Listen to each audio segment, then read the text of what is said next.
Yan. Satisfied, another satisfied customer. Nakabulo din ng damit eh. Now, dinala na ho namin yung dating basag-basag na Honda Wave 125S. Ito na ho yan. Tingnan nyo makina.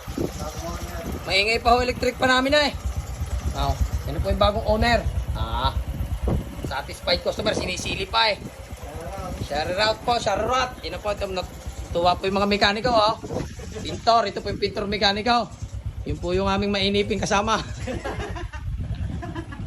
Yan, yung Mio, baka susunod, dito na ibenta natin. Ari naman ho ang re-restore namin. Nabila namin 7 militaw.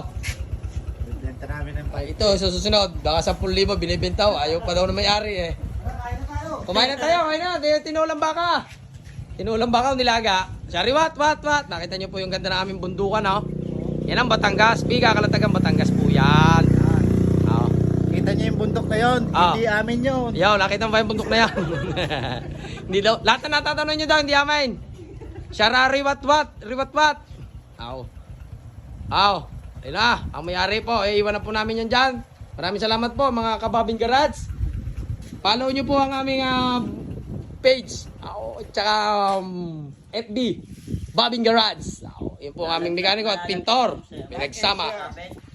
Like and share nyo po. Sharing is caring. Thank you.